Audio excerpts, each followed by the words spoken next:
여러분 안녕하세요. 믿고 보는 원불대 불교 대백과의 원영입니다.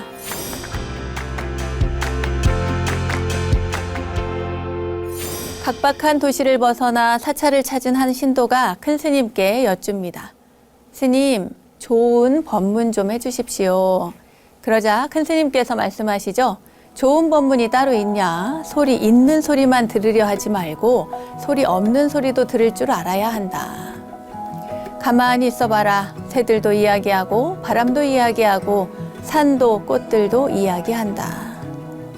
조계종 제8대 종정을 지내신 분이시죠. 서암대종사의 법문입니다. 잠시도 쉴 틈 없이 수많은 소리들이 귓가에 들려옵니다. 그 소리들로 인해서 마음이 혼탁해지고 버거움을 느낄 때도 있죠. 소음으로 채워진 우리 마음과 머릿속을 자연의 소리들로 채워보면 어떨까요? 마음을 정화하는 힐링은 따로 있는 것이 아닌 것 같습니다. 자연의 소리에 귀 기울이고 마음의 소리에 귀 기울이는 잠깐의 시간, 잠깐의 여유가 우리를 새로운 에너지로 가득 채워줄 테니까요. 자, 진정한 힐링이 있는 시간 원영 스님의 불교 대백과 오늘도 참된 가르침을 얻기 위해 떠나봅니다. 선지식과의 만남 함께 떠나볼까요? 여러분 어서 모이세요.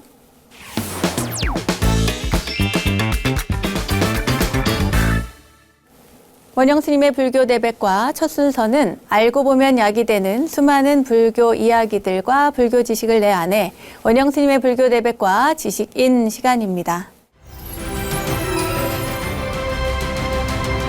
인생을 살아가며 우리는 늘 정답을 찾으려고 애를 씁니다. 하지만 우리 인생이 어떤 수학의 공식처럼 이렇게 딱 떨어지는 정답을 가지고 있는 것은 아닌 것 같아요.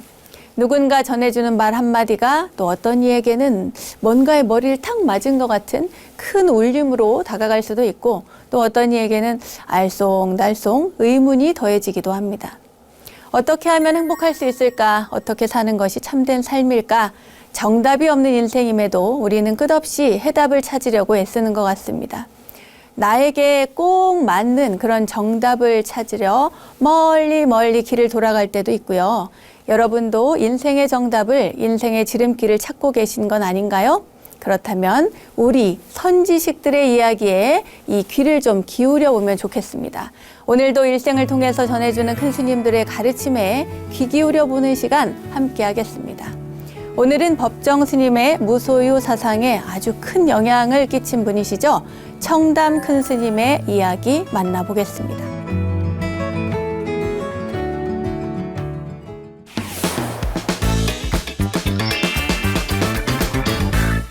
오늘 공부할 청담 순호 스님은요, 1902년 11월 경남 진주시 수정동에서 태어났습니다. 이때는 20세기 초반이니까 서당에 다니시는 분들이 굉장히 많았어요. 그래서 스님께서도 어려서는 서당에 다니셨는데 1918년 17살의 나이에 진주 제일보통학교에 입학을 하셨습니다.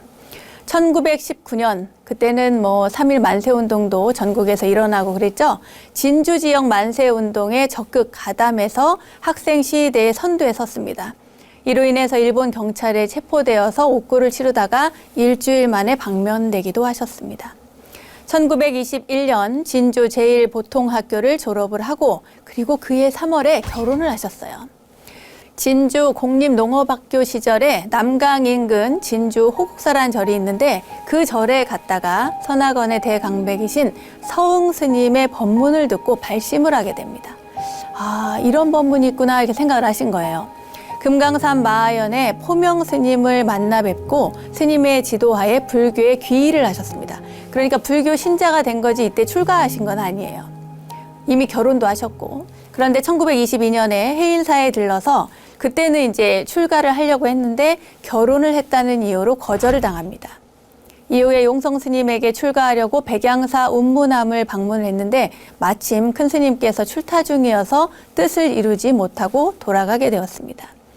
1923년에 학교를 자퇴하시고 지인인 박생광이라는 분의 소개로 일본으로 건너가서 유학 생활을 하게 되는데 1925년 4월에 일본의 운송사에서 출가를 합니다. 굉장히 특이한 이력이시죠? 우리나라에서 먼저 출가한 게 아니고 일본에서 출가를 먼저 하셨습니다. 그런데 출가를 해서 보니까 1년 정도 이제 수행을 하셨는데 일본 스님들은 다 결혼을 하는 거예요. 다는 아니지만 결혼을 하신 분들이 참 많습니다. 그래서 스님들이 결혼을 하네 그걸 보고 일본 불교에 실망을 해서 스님께서는 귀국을 하십니다. 25살 되던 해 1926년 5월 17일 고성 옥천사에서 경봉 큰 스님과 출가 인연을 맺었고 이때 받은 법명이 바로 순호라고 하는 법명입니다. 이후 10월에 서울 대원암 불교 전문강원에 입학해서 1928년까지 석전 한영 스님 밑에서 공부를 하십니다. 한영 스님 밑에서 그렇게 공부를 하시던 스님은 경전 공부만 하신 것이 아니고 전국 사찰을 순례를 하셨습니다. 그리고 운어 스님과 함께 서울 각황사에서 조선불교 학인대회를 개최하면서 불교 개혁에 앞장서게 되죠. 정해사 능인선언에서 만공 스님의 지도로 수선 안과한 스님은 이듬해인 1929년 3월 다시 조선불교 학인대회를 개최합니다. 29세 되던 1930년에는 만공 스님께 견성, 그러니까 깨달았다고 하는 인가를 받고 올연이라고 하는 호를 받았습니다. 올연. 네. 그때 당시에 스님께서 남기신 오도송을 소개를 해드리도록 하겠습니다. 예로부터 모든 불조는 어리석기 그지없으니 어찌 현악의 이치를 제대로 깨우쳤겠는가. 만약 나에게 능한 것이 무엇이냐고 묻는다면 길가에 오래된 탑이 서쪽으로 기울어졌다 하리. 이러한 오도송을 남기셨습니다. 기계가 느껴지는 아주 멋진 오도송이죠. 1935년 1월에는 선학원에서 선부흥대회를 조직하고 조선불교 선종을 창종할 때 주도적인 역할을 하셨습니다. 그리고 1941년에는 운어 스님이 찾아와서 유교법회에 대해서 도움을 좀 줄 수 있겠느냐 이런 말씀을 하셔가지고 그해 3월에 승풍 회복과 불맥 계승을 취지로 선학원 중앙선원에서 유교법회가 10일 동안 개최되었습니다. 이 유교법회 때는요 만공 스님, 동산 스님 등등 그러니까 근대에 있어서 당대 최고의 고승이라고 하는 분들이 다 참석을 하셔서 아주 큰 성황을 이루었다고 합니다. 1943년 보은 법주사 복천암에서 성철 스님과 수행을 하게 되었는데요. 그때 당시에 초파일에 그러니까 부처님 오신 날에 독립운동을 했다고 해가지고 스님을 잡아가요. 그래서 일본 경찰에 의해서 연행이 되고 스님께서는 굉장히 심한 고문을 받으셨다고 합니다. 1945년 광복 후 성철 스님 등 30여 분의 대중 스님과 함께 1947년 봉암사 결사를 하게 됩니다. 이 봉암사 결사도 굉장히 뜻깊은 그런 결사죠. 1954년에도 굉장히 중요한 일이 일어납니다. 봉암사 결사 이후에 1954년 또 정화운동까지 굉장히 격동기이죠.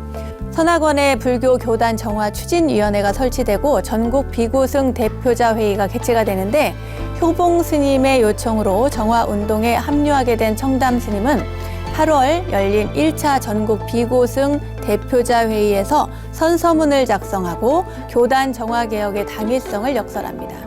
9월에 개최된 2차 전국 비구승 대회 임시종회에서 도총섭과 총무원장의 소임을 맡았습니다. 말하자면 행정수반이 된 거예요. 이 과정에서 스님은 순교단을 조직하고 종원을 제정 공포하면서 정화운동을 총지휘를 하셨습니다.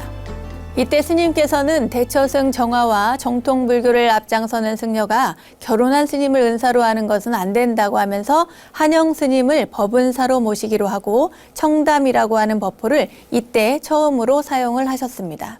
갖은 곤욕과 시시비비 가운데서도 청담 큰 스님은 묵묵히 정화불교의 과업을 진행해서 종단에 대소소임을 짊어지며 쉬지 않고 꾸준히 인욕정진을 하셨어요.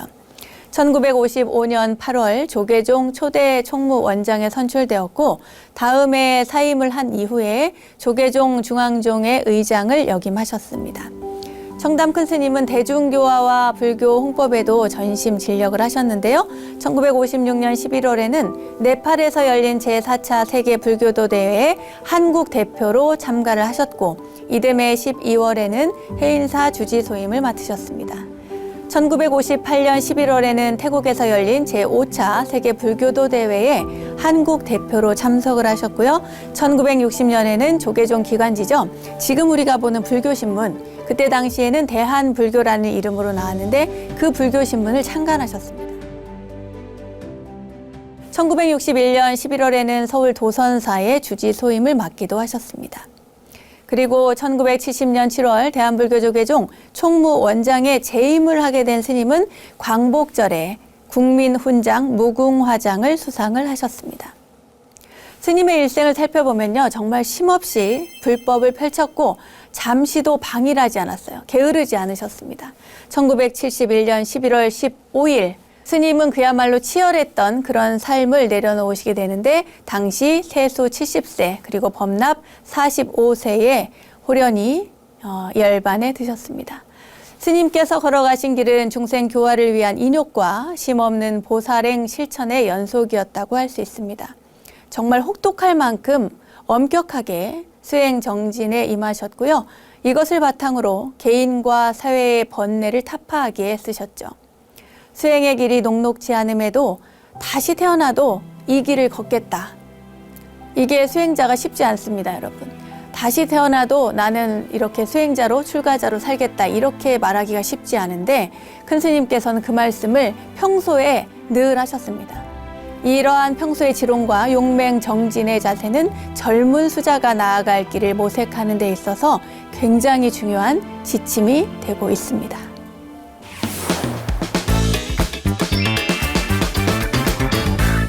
청담 큰 스님은 진짜 근검절약을 생활화하신 분이었는데 흐르는 개울물도 아껴 쓰라고 하셨어요. 그리고 쓰레기통에 콩나물도 다시 삶아오너라 이렇게 말씀하신 분입니다. 정말 근검절약을 생활화하신 분인데 스님께서 어떻게 해서 그런 이야기들을 하게 됐는지 그 일화에 대해서 이야기를 해드릴게요. 큰 스님께서 서울 강북구 삼각산 도선사에 머물고 계실 때의 일이었습니다. 이 무렵에 진짜 우리 국민들은 굉장히 힘들었어요.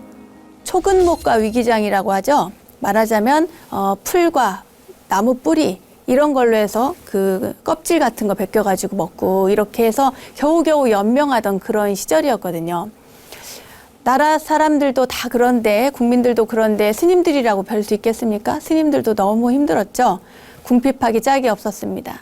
그래서 청담 스님께서는 도선사의 모든 수행자들은 아침에는 반드시 죽을 쑤어서 먹도록 했어요. 밥 먹지 마라 이거죠.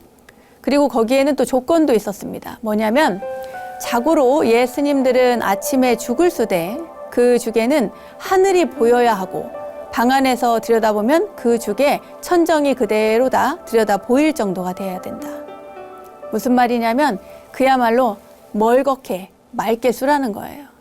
되직하게 쓰면은 안 비치잖아요. 맑게 써야 그 하늘도 보이고 또 천장도 보이고 내 얼굴도 보이고 그렇습니다. 식량이 넉넉지 못한 세상이라서 절약해서 살자는 뜻이 담겨 있는 그런 당부의 말씀이셨지만 그보다는 글쎄 그것도 있겠지만 시주의 은혜가 얼마나 막중한가를 알려주시는 것 같았어요. 시주의 은혜가 막중하니까 쌀 한 톨이라도 소중히 여기라는 청담 스님의 가르침이 아닌가 싶습니다. 이렇게 절약과 검소한 생활을 몸소 실천하고 있던 청담 큰 스님이 하루는 도선사 뒷뜰을 거니시다가 쓰레기통을 보게 됐는데 그때 거기서 콩나물 대가리를 하나 발견을 한 거예요. 청담 큰 스님은 그 콩나물 대가리를 주워가지고는 공양간에 가서는 행자 생활을 하고 있던 그때 당시에 이제 지금은 해자 큰 스님이라고 도선사의 해자 스님은 굉장히 유명한 분이신데 그때 당시에 청담 큰 스님을 모시고 있던 행자였던가 봐요. 그래서 그 행자한테 이거 봐라. 누가 버렸는지는 모르겠지만 이 콩나물 대가리가 쓰레기통에 버려져 있었다. 이 콩나물 대가리를 내 너에게 맡길 것이니 반드시 내일 아침에 내 밥상에 반찬을 만들어서 올려라. 이렇게 시키신 거예요. 그때 행자는 그로부터 40여 년이 지난 오늘에도 청담 큰 스님의 그 근검 절약 정신을 큰 교훈으로 마음속에 새기고 있다고 합니다. 저도 생각해보면 저희가 옛날에 저도 이제 라떼는 말이야 이런 얘기를 해드려야 되는 때가 된 것 같은데 공양간에서 하수구 있잖아요. 거기에 음식물 찌꺼기가 있으면 그걸 다 골랐습니다. 고르고 말하자면 옛날에는 이제 대야에다가 설거지를 하고 그랬으니까요. 그것이 물을 버리면은 그 하수구로 내려가는데 부엌 바닥에 하수구 그 걸림망에 걸쳐져 있는 것들을 다 걸르고 골라내고 그걸 뚜껑을 열어서 그 속에 빠져 있는 것까지도 다 골라서 그야말로 콩나물 대가리를 골라서 건져가지고 그걸 씻어서 먹었습니다. 밥풀 하나도 흘려나가면 그 밥풀을 주워서 저희가 다 먹었어요. 그게 아무렇지도 않았습니다. 왜냐하면 모두가 다 그래야 된다고 생각을 했기 때문에. 그 쌀 한 톨, 1미 7근이라고 하죠. 쌀 한 톨의 무게가 7근이라는 거예요. 그래서 저희 행자 때는 닭을 먹었고 어른 스님들도 그랬고 저희가 살던 시절에는 그것이 당연한 것으로 여겨졌습니다. 근데 지금은 어떤지 잘 모르겠어요. 조금씩 그러한 마음, 근검절약의 마음이 점점 줄어드는 게 아닌가 싶어서 오늘 청담 큰 스님의 근검절약 정신 그 말씀은 더욱 뜻깊게 와닿는 것 같습니다.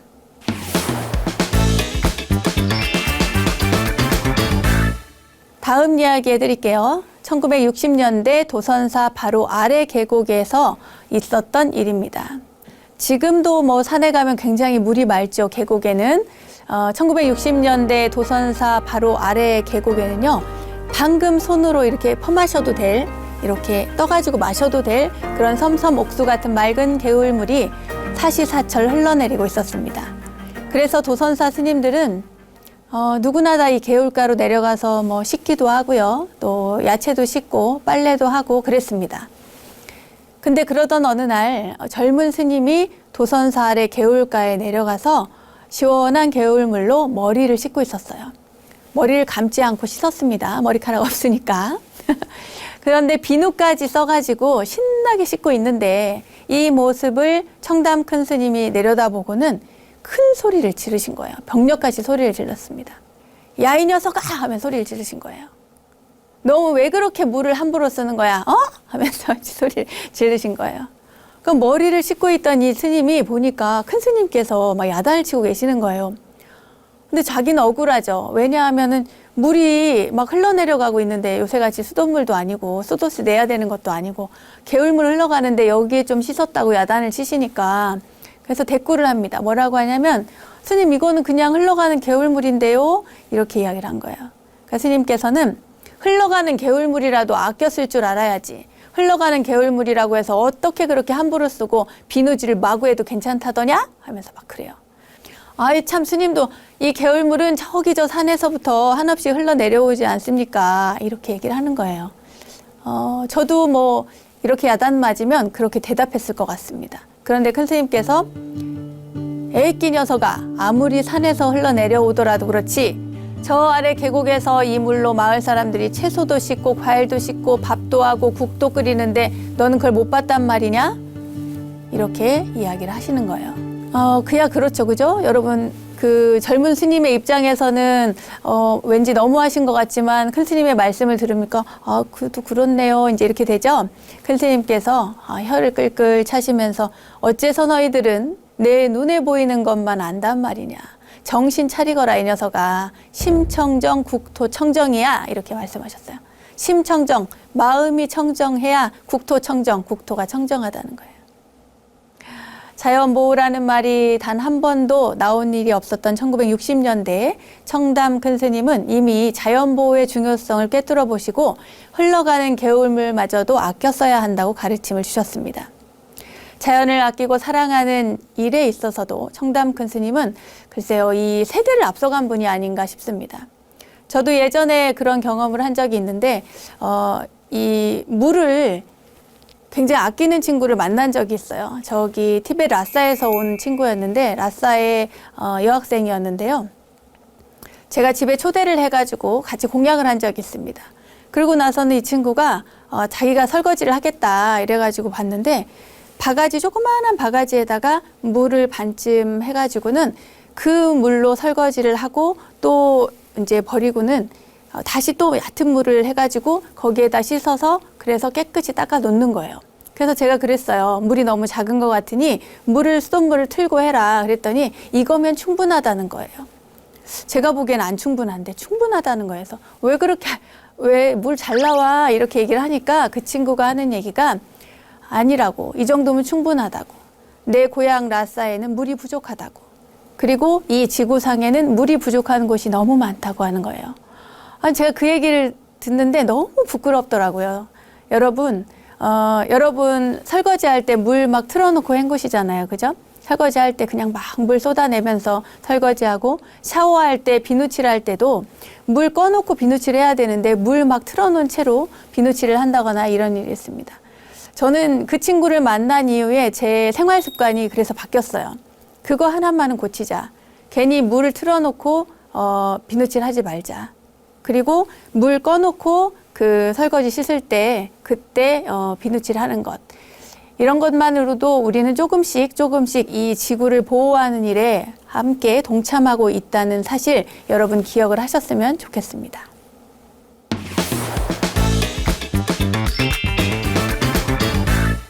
다음 이야기 해드리도록 하겠습니다. 1960년대 초반 그 무섭고 가까이 할 수 없는 아주 대단한 박정희 대통령의 부인 유경수 여사가 도선사에 청담 큰 스님을 뵈러 왔습니다. 당시 도선사를 가려면 누구든지 수유리 종점에서부터 장장 3km가 넘는 그 비탈길을 걸어가지 않으면 안 되었습니다. 차가 다닐 수 없었으니까요. 대통령이라고 해도, 대통령 부인이라고 해도 별 수 없었습니다. 걸어서 가야 됐죠. 걸어서 도선사에 이제 열심히 올라갑니다. 청담 큰 스님을 뵈러요. 이제 유경수 여사가 오니까 이제 뭐 보좌관들이나 뭐 보디가드, 경호원들도 많이 왔겠죠. 그때 도선사에 있던 청담 큰 스님의 제자가 대단한 분이 오시니까 놀래가지고 막 갑니다. 가서 큰 스님께 급히 아래요. 스님, 대통령 영부인께서 오셨는데 스님께 인사부터 올리시겠다고 합니다. 이렇게 얘기를 한 거예요. 그러니까 큰 스님께서 무슨 소리냐고, 고개를 막 흔드시면서 무슨 소리냐고, 누구든지 절에 왔으면 부처님께 먼저 절부터 올려야 된다. 석불전에 가서 먼저 참배를 하고 오라고 이야기를 하신 거예요.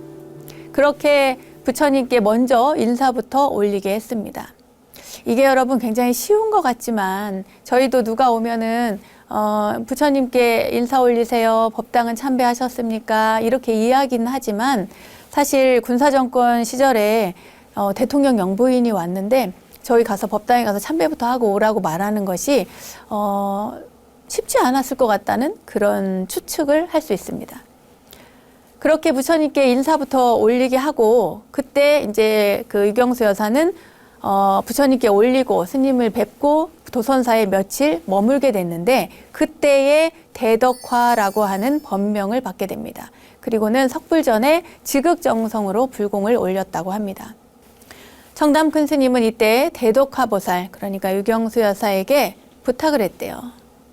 뭐라고 얘기를 했냐면 대덕화는 이제부터라도 보살행을 부지런히 닦아야 한다. 그래서 어떻게 하면은 보살행을 잘 닦는지요 스님 하고 이 대덕화 보살님이 물으니까 청담 큰 스님께서 나직하게 말씀하셨습니다. 남을 즐겁게 하는 것이 보살이요, 남을 이롭게 하는 것이 보살이요, 남을 살리는 것이 보살이야. 이렇게 얘기를 한 거예요. 여러분 너무 좋은 말이어서 제가 다시 한번 알려드릴게요. 남을 즐겁게 하는 것이 보살이고 남을 이롭게 하는 것이 보살이고 남을 살리는 것이 보살이랍니다.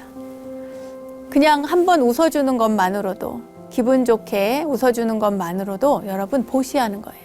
보살의 행을 하는 겁니다.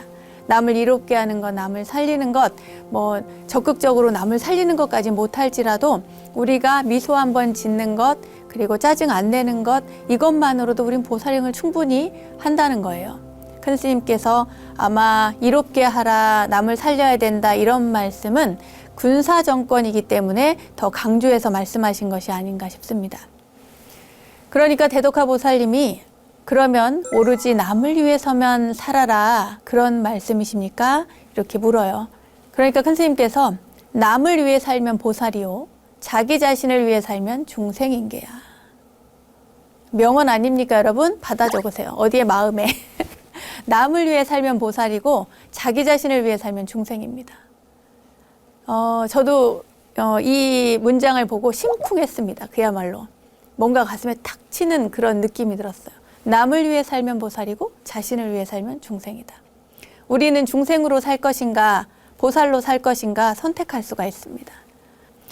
그래서일까요? 이때 청담 큰 스님으로부터 보살계를 받고 대덕화라는 불명을 받고 이렇게 간곡한 당부 말씀까지 들은 그 유경수 여사는 그래서 그런지 좀 더 국민들에게 좋은 모습을 보여주려고 애를 많이 썼다고 합니다.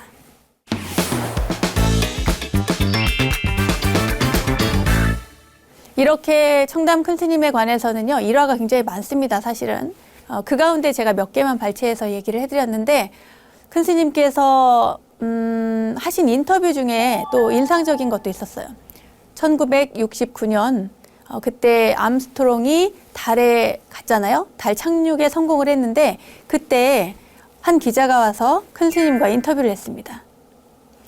1969년 암스트롱의 달 착륙으로 온 세계가 이렇게 막 떠들썩 하는데 당시 조계종 총무원장직을 맡고 계신 스님에게 질문을 한 거예요.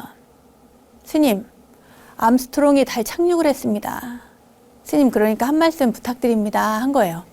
근데 스님의 대답이 뜻밖이에요. 뭐라고 하시냐면 참으로 안타깝습니다. 그러는 거예요. 그러니까 이제 기자가 무슨 말인지 못 알아들었겠죠? 그래서 또 묻습니다. 스님, 다시 한번 이 놀라운 사실에 대해서 말씀해 주시지요. 한 말씀 해 주시지요. 하는 거예요. 그러니까 스님이 또 참으로 안타깝습니다. 하는 거예요. 또 왜 그랬을까요? 큰 스님께서 하시는 말씀이 이렇습니다.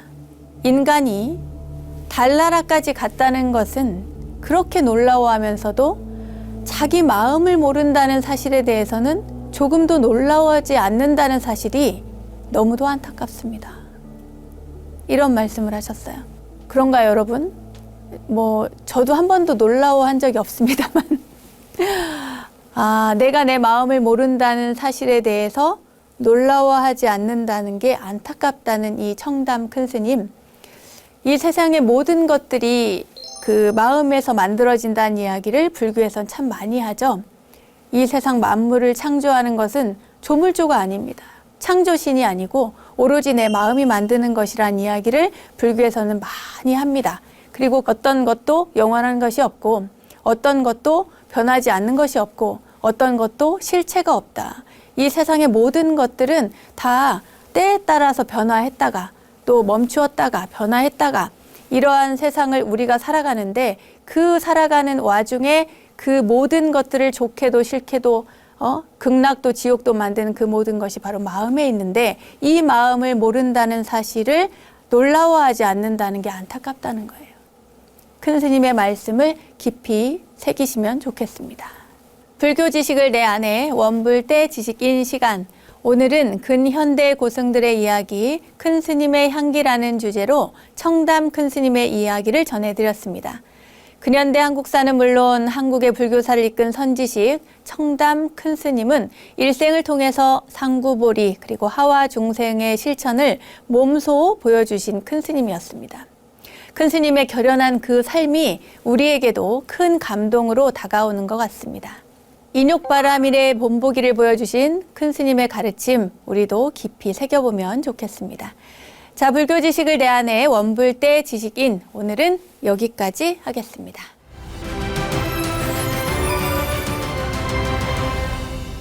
저절로 알게 되는 사찰 이야기 오늘은 이절로 아니 저절로 시간입니다. 오늘은 경기도 화성시에 자리한 홍법사로 떠나보겠습니다. 대한불교조계종 제2교구 본사인 용주사의 말사인 홍법사는 1376년 그러니까 우왕 2년에 한 비구니 스님이 화성군 정남면 탑산골에 창건한 절을 1841년 현종 7년에 봉단면으로 이전해서 중건했다고 전해집니다. 그 뒤에 도둑의 잦은 출몰로 1934년 덕수 스님이 현 위치로 이전했다고 하는데요. 이곳 홍법사에는 외세 침략과 약소국의 한을 담은 슬픈 전설이 전해져 내려오고 있다고 합니다. 자, 과연 어떤 사연인지 지금부터 함께 하시죠. 때는 조선시 모대 임금인 광해군 2년 1610년의 일입니다. 경기도 화성시 서신면은 바다를 접하고 있었는데요. 이곳에 명나라 관원들이 들이닥쳤습니다. 이유는 자기 나라, 그러니까 명나라 황제가 후궁을 구하는데 조선까지 후궁을 구하러 왔다는 거예요. 그때 당시만 해도 이제 군신 관계, 우리가 말하자면 신하의 나라였거든요. 그 명나라는 임금의 나라고 그런 군신 관계를 유지해 오기 때문에 우리 조선 조정에서는 이러한 일을 보고도 그냥 이렇게 뭐랄까요, 손 놓고 바라볼 수밖에 없었습니다. 화가 나지만 그때 그 마을, 홍법 마을은 정말 삽시간에 민심이 흉흉해지기 시작했습니다. 나라에서 백성, 그러니까 여인들을 지켜주지 않으니까 마을 사람들이라도 지켜야겠다 이런 생각이 들어서 여인들을 피신시키려고 했죠. 그런데 소용이 없었습니다. 정말 그 고민하고 있던 마을 사람들 앞에 그때 중국의, 그러니까 명나라 관원들이 나타나서는 마을을 샅샅이 뒤져서 젊은 여자는 모조리 잡아서 끌고 내려오라고 이렇게 명령을 하는 거예요. 진짜 포졸들한테 여인들이 막 강제로 끌려 나오게 되는데 너무 마음이 아프죠? 이야기를 하면서도 마음이 아픕니다. 그 상황이 상상이 되니까. 근데 이 가운데 마을에서 정말 그 미모가 뛰어난, 자색이 뛰어난 홍만석이라는 사람의 딸이 있었어요. 이름이 홍랑인데 홍랑이라고 하는 아주 아름다운 여인이 있었습니다. 그리고 이제 그 관원들이 여인들을 쭉 살펴보면서 황제에게 바칠 여인으로 막 이렇게 살펴보는데 홍랑이 너무 예쁜 거예요. 당연히 뭐 홍랑이 뽑혔죠. 그래서 홍랑을 데려가려고 하는데 만약에 그 명나라의 후궁으로 가는 걸 거절하면 왕명을 어긴 죄로 너의 3대를 멸할 것이며 이 홍법리, 이 홍법 마을을 전체를 없애버리겠다고 협박을 하는 거예요. 진짜 나쁘죠. 네. 그런데 그 얘기를 들으니까 홍랑이 어떻게 해요? 어쩔 줄을 모르죠. 이렇게 보니까 아버지는 이미 넋이 나갔어요. 아버지 홍만석의 모습을 보면서 이제 고민에 빠져요. 그리고 마을 사람들도 전부 다 홍랑이만 쳐다보고 있는 거예요. 그러니까 홍랑이가 할 수 없이 마을 사람들을 보고 결심을 합니다. 그러면서 얘기를 하죠. 가겠습니다. 가겠습니다. 하지만 명나라에 가게 되면 모래 3마리과 물 3마리 그리고 대추 3마리를 가져가게 해달라고 부탁을 해요. 물 3마리, 대추 3마리, 뭐죠? 또 모래 3마리 이렇게 가져가게 해달라고 조건을 제시합니다. 임진왜란의 상처가 채 아물기 전인 광해군 2년이죠. 1610년에 홍랑은 그렇게 해서 명나라로 떠나가게 됩니다. 이제 명나라로 가니까요. 이게 미모가 너무 출중하니까 황제도 보고는 홀딱 반한 거예요. 첫눈에 홍랑에게. 그리고는 별궁에 거처하도록 하고 홍랑이 사는데 불편함이 없도록 잘 모시라고 이렇게 명령을 내립니다. 그렇게 해서 이제 그 중국 천자, 명나라 천자의 그 후궁이 돼요, 홍랑이. 그런데 그게 되고 나서부터 홍랑이 말을 잃었어요. 말을 안 하는 거야. 그리고는 가져온 모래, 그 모래에 섬을 가져왔잖아요. 그걸 뜰에 이렇게 뿌려요. 그리고 목이 마르면 가져온 물, 그 섬알 있잖아요. 그 물을 조금씩 마십니다. 그리고 배가 고프면 대추를 가지고 또 연명을 했대요.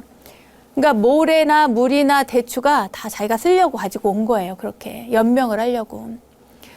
그러니까 먹지도 않고 그렇게 고심하면서 살아가니까 이 홍랑의 미모가 유지가 될 수 없겠죠. 그 아름다운 자태는 날이 갈수록 수척해졌습니다.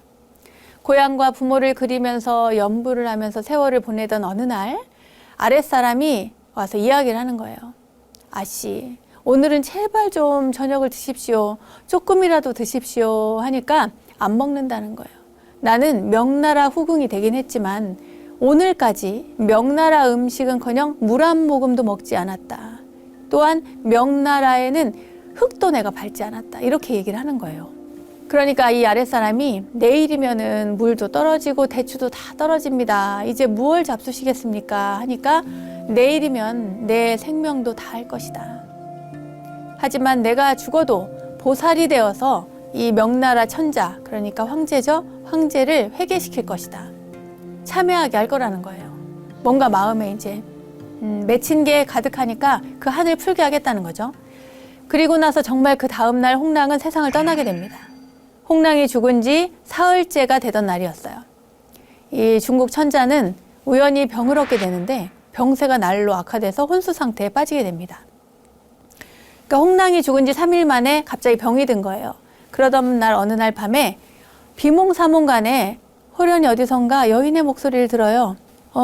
이제 뭔가 여인의 목소리가 멀리서 들려오겠죠? 그러니까 이제 눈을 떴는데 보니까 홍랑인 거예요. 그러면서 홍랑이 이야기하기를 소첩이 폐하를 구하러 왔사오니 제 말을 좀 잘 들어주십시오 하는 거예요. 폐하, 앞으로는 백성을 아끼고 불도를 닦는 착한 임금이 되십시오. 그리고 소첩을 제 고향으로 보내주십시오. 이렇게 얘기를 합니다. 그러니까 이제 이 천자가 몸이 아프잖아요. 갑자기 이름 모를 병에 걸렸으니까 얼마나 무서웠겠어요? 근데 홍랑이 더군다나 죽은 홍랑이 나타나서 얘기를 하니까 내가 이제 착한 임금이 되도록 힘껏 노력은 하겠다. 그런데 내가 너를 어떻게 고향으로 보내줄 수 있겠느냐. 그러면서 제발 나 좀 살려달라고 얘기를 합니다. 그러니까 홍랑이 폐하, 소첩의 혼이 담긴 보살상을 조성을 해서 무쇠사공과 함께 돌배에 태워서 보내시면 됩니다. 이렇게 알려줘요. 그래가지고 그때부터 석 달 열흘에 걸쳐서 부처님께 기도를 올립니다. 누가? 그 폐하가, 중국 천자가요. 그리고는 천하의 유명한 석공, 철공을 다 모아가지고 돌배를 만들게 하고 무쇠 사공을 조성을 하게 합니다. 그런데 기이하게도 홍랑의 보살상을 완성할 무렵이 되면 이상하게 그 보살상이 깨지는 거예요. 홍랑이를 닮은 보살상을 이렇게 조성한다고 했는데 완성만 하려고 하면은 보살상이 깨지고 합니다. 이게 3번, 4번 반복이 되니까 이상하죠. 무섭기도 하고. 그러니까 천자는 쉬지 않고 일심으로 기도를 했어요. 그러던 어느 날 밤 새벽에 인자한 음성이 들립니다. 착하도다, 착하도다. 대왕은 홍랑의 마지막 모습을 보살상으로 새겨야 하느니라. 이렇게 목소리가 들려요. 그 이제 소스라치게 놀라죠. 깨어보니까 그 중국 천자 앞에 그 불상이 있는데 그 불상 앞에 자기가 이제 엎드려서 졸고 있었던가 봐요. 잠이 들었나 봐요. 그래서 정신을 차려서 홍랑의 모습을 이제 떠올려 봤는데 아무리 봐도 아무리 생각을 해봐도 홍랑의 모습이 떠오르지가 않는 겁니다. 그때 호련히 한 줄기 바람이 싹 일더니 홍랑이 나타났어요. 굉장히 막 수척하게 마르고 그러면서도 인자한 모습으로 나타납니다. 이를 본 천자는 죄업을 뉘우치면서 굉장히 통증을 많이 느꼈어요. 자신이 이제 참회를 하죠. 그러면서 홍랑에게 그냥 홍랑이 아니고 홍랑보살이라고 그래. 보살로 변했다고 생각을 한 거겠죠. 홍랑보살님 제발 제 죄를 용서해 주십시오 합니다. 그리고는 다시 석공을 불러서 홍랑을 닮은 보살상을 조성을 합니다. 그리고 나서 100일째 되던 날 홍랑 보살상이 완성이 됐는데 그때 잔치를 크게 베푼 다음에 이 보살상을 12명의 쇠 사공과 함께 돌배에 태워서 그 바다의 물에 띄웠습니다. 그 돌배는 지금의 경기도 화성군 서신면 홍법리 홍랑의 고향 앞바다에 도착을 했다 그래요. 그때가 광해군 3년 1611년의 일이라고 합니다. 마을에서는 홍랑보살의 영험을 기리기 위해서 절을 세우고 홍랑보살상을 모신 후에 절 이름을 홍법사라고 불렀다고 해요. 이렇게 홍랑에 대한 그 고향에 대한 그리움 그리고 인자하고 자비로운 마음으로 부처님의 법을 따르면서 살라고 그 중국 천자에게 가르침을 준 이 홍랑에 대한 이야기가 전해져 내려오고 있습니다.